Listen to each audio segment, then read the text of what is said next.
विद्यार्थियों, राष्ट्रीय शिक्षा नीति 2020 में कला, वाणिज्य और विज्ञान के विद्यार्थियों के लिए प्रथम वर्ष में फाउंडेशन कोर्स हिंदी के अंतर्गत आपको भाषा और संस्कृति पुस्तक पढ़नी है और इस पाठ्यक्रम की तीसरी इकाई में बीज शब्द हैं।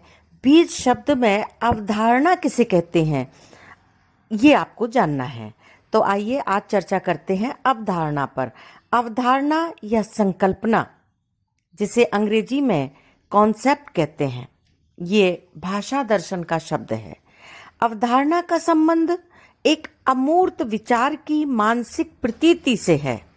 वस्तुतः अवधारणा एक विचार की मानसिक संज्ञानात्मक इकाई है, एक संवेदनात्मक प्रतीति है तथा मनुष्य के सामाजिक मूल्यों से इसका संबंध बना रहता है।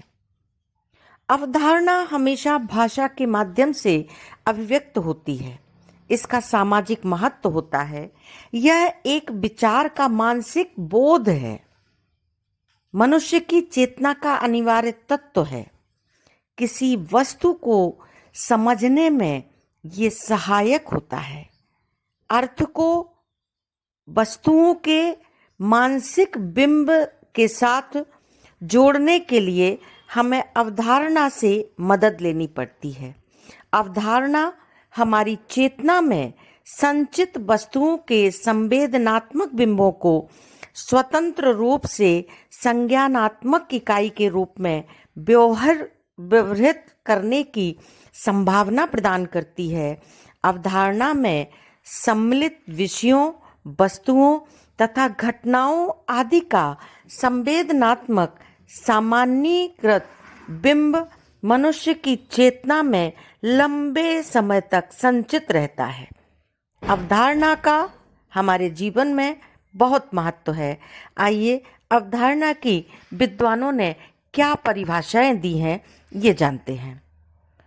पाश्चात्य विद्वान सैरेज ने लिखा है कि अवधारणाएं वे शब्द अथवा संकेत होते हैं जो सिद्धांत को शब्दावली प्रदान करते हैं तथा उसकी अध्ययन वस्तु को प्रकट करते हैं।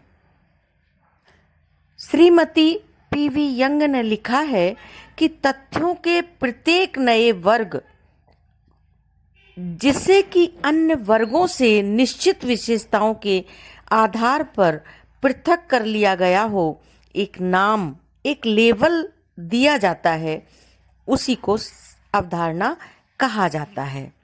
वैज्ञानिक अनुसंधान में अवधारणा का प्रयोग यथार्थ के प्रत्यक्षीकरण, वर्गीकरण तथा बोध के लिए किया जाता है। सिद्धांत निर्माण की प्रक्रिया में अवधारणा का महत्वपूर्ण स्थान है। किसी भी वैज्ञानिक व्यवस्था की एक विशिष्ट शब्दावली होती है। इसके अंतर्गत शब्द तो प्रायः वही होते हैं जिनका उपयोग हम दैनंदिन भाषा में करते हैं, परंतु वैज्ञानिक व्यवस्था में ये शब्द विशिष्ट अर्थों में प्रयुक्त होते हैं। इसी तरह से सामाजिक विज्ञान में ऐसे बहुत से शब्द हैं जिनका प्रयोग वैज्ञानिक शब्दावली के अंतर्गत भी किया जाता है। उदाहरण के तौर पर समाजशास्त्र तथा मानव शास्त्र के अंतर्गत समाज, संस्कृति आदि शब्दों के प्रयोग कुछ विशिष्ट अर्थों में किए जाते हैं। इन शब्दों का अर्थ सामान्य भाषा में भी किया जा सकता है। सामान्य भाषा में हम असांस्कृतिक शब्द का प्रयोग करते हैं, परंतु मानव शास्त्र में यह प्रयोग अवैज्ञानिक और अव्यावहारिक है। सामान्य भाषाओं में हम असंस्कृत को क्या कहते हैं, गंवार कहते हैं, परंतु मानव शास्त्र में बिना संस्कृति के मनुष्य की कल्पना भी नहीं की जा सकती है। तो इस तरह से हमने अवधारणा शब्द की परिभाषा समझी। अब अवधारणा की क्या विशेषता है, ये भी हम जानते हैं। अवधारणा एक ऐसा शब्द है जिसके माध्यम से विशिष्ट अर्थ का संप्रेषण होता है। अवधारणा को अति संक्षिप्त रूप में एक या दो शब्दों में व्यक्त किया जा सकता है। अवधारणा में किसी विषय, घटना क्रिया आदि की संपूर्ण व्याख्या का संकेत प्राप्त होता है। अवधारणा का आधार अनुमान या कल्पना नहीं है। अनुभव जनित तथ्यों के आधार पर अवधारणाओं की सृष्टि होती है। अवधारणा का निर्माण किस प्रकार हुआ है? अवधारणा के निर्माण की प्रक्रिया के संकेत भी हमें अवधारणा से ही प्राप्त हो जाते हैं।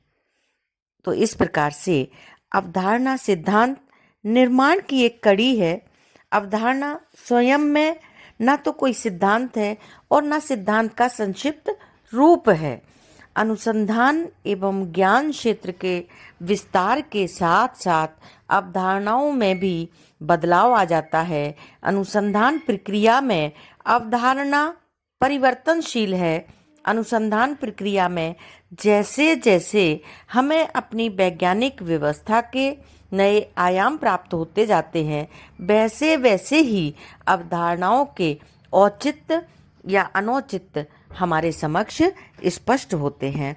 तो इस प्रकार से आज हमने जाना अवधारणा क्या है, वैज्ञानिक अनुसंधान में अवधारणा का प्रयोग किस प्रकार होता है, अवधारणा की प्रमुख विशेषताएं क्या हैं। धन्यवाद। जय हिंद, जय भारत।